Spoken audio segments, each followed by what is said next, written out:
A disparity of force would be unequal numbers, 3 against 1, for example. A disparity of force would be the able-bodied against the disabled. You know, you got some 20-year-old that's trying to jump on some 70-year-old man. Or get somebody that's trying to jump on somebody that's blind and handicapped in a wheelchair, so forth and so on. A male against female is considered disparity of force. If I have a male that is 5'2" and 120 pounds and a female that is 5'2" and 120 pounds, that male is going to be physically stronger than that female. And females are allowed to shoot an unarmed person who's attempting to rape them. 78% of rapists use no weapon at all. About 14% use a contact weapon being a knife or a stick or something you have to come in physical contact with that person. And only about 7% use a gun. Why on earth would a woman submit to having sex, getting pregnant, getting AIDS, getting all kind of STDs, etc., from somebody she never met? All right, because she is in fear of her life, that she is faced with immediate and otherwise unavoidable threat of death or great bodily injury. All right, so therefore she would be justified in shooting an unarmed rapist or attempted rapist.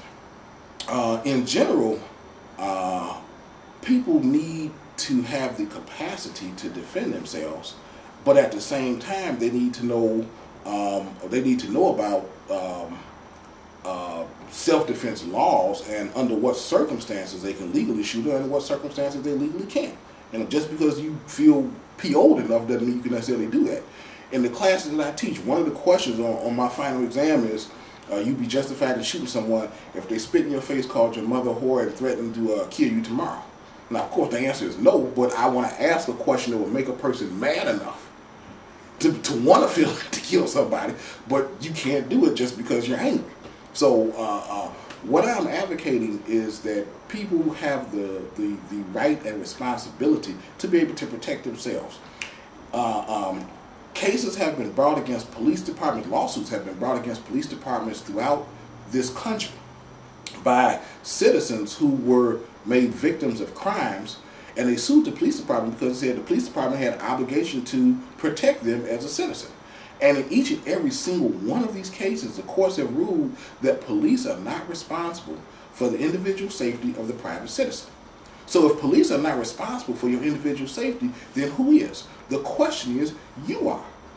And if you are not prepared to assume that responsibility, then what you're doing is placing your life, the life of your family, etc., in the hands of sociopathic monsters who will do with them whatever they feel like. All right? And so I'm saying in general that people, those people in Illinois, and people in the black community in particular, need to deal with this, because contrary to popular opinion, black people own 6% of the guns in America. 6%. White people own 88% of the guns in America.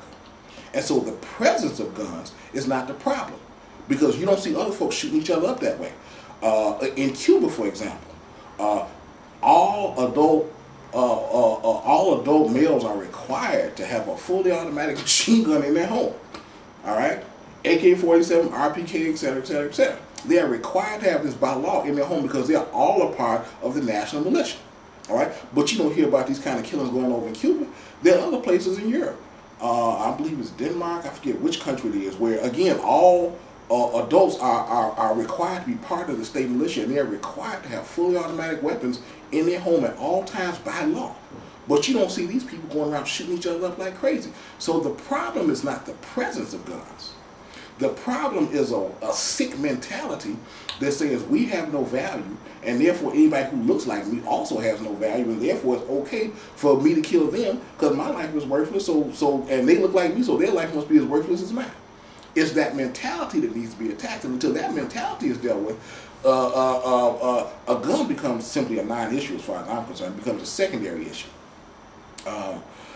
I think that criminals should be prevented from having guns. I think people who have a history of mental illness should be prevented from having guns. But I think the average person needs to have the ability to be able to protect themselves, and has an obligation to go out and get some kind of professional instruction if they have firearms, so that they know when to use them and when not to use them and how to use them effectively.